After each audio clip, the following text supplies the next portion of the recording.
Hugh Cook was a genius, a diabolical genius.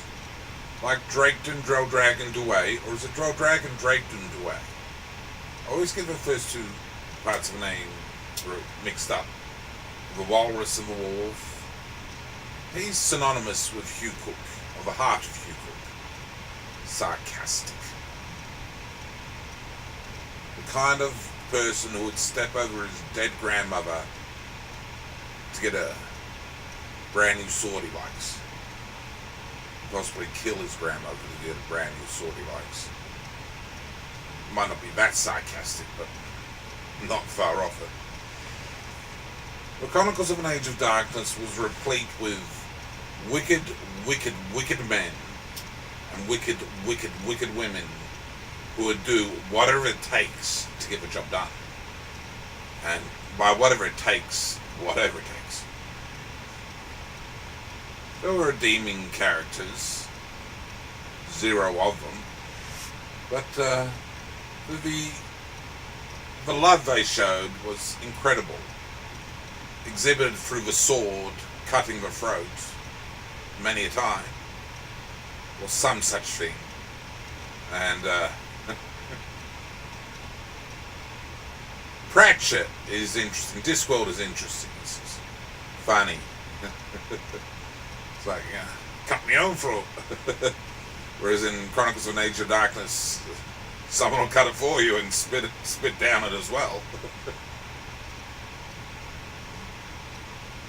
It had its lighter moments. The Wazir and the Witch shown in the Wonder Workers 7 and 6.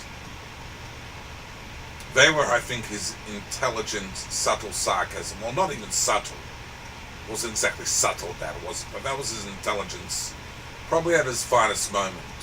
The Walrus and the Werewolf was his most adventurous best. That was a classic. That was a legend. That's an epic.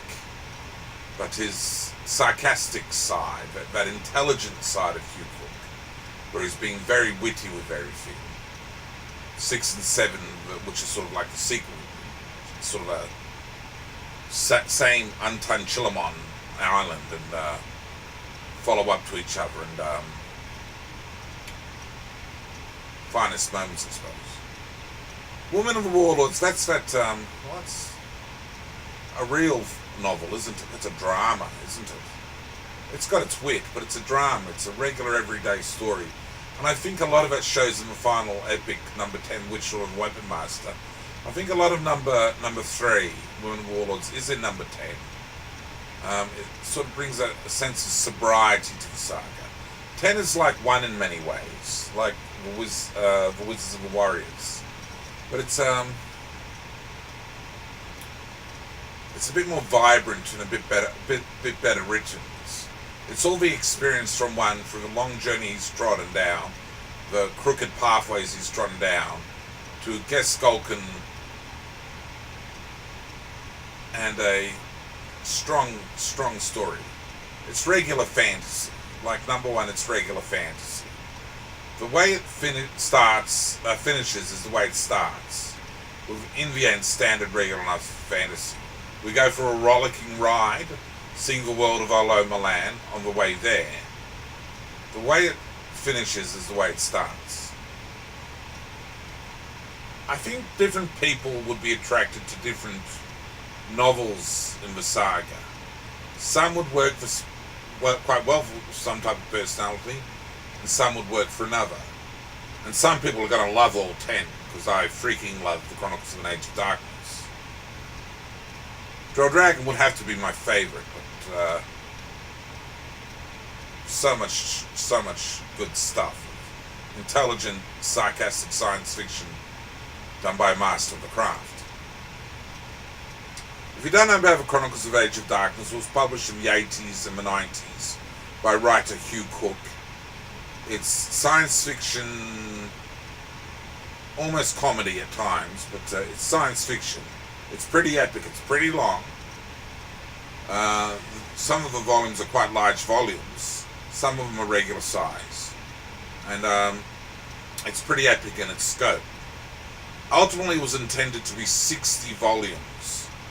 And there were 20 volumes in each aspect of the saga. Chronicles of an Age of Darkness, Chronicles of an Age of Wrath, and Chronicles of an Age of Heroes.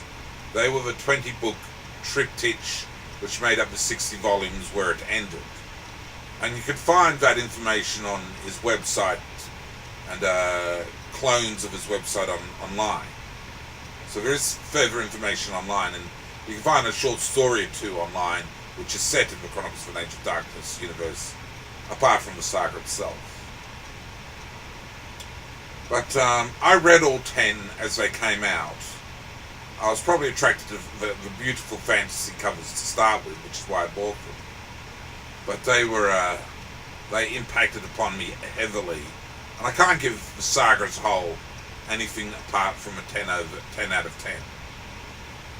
It's set on various continents in Oloma Land, and you never really quite get a picture of the globe as a whole in there, or know if there's any more mysteries that he hasn't revealed.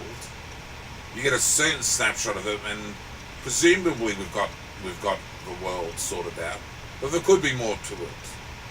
And it's just a rip-roaring epic of fantasy really, and it's a classic. Hugh Cook's Chronicles of an Age of Darkness.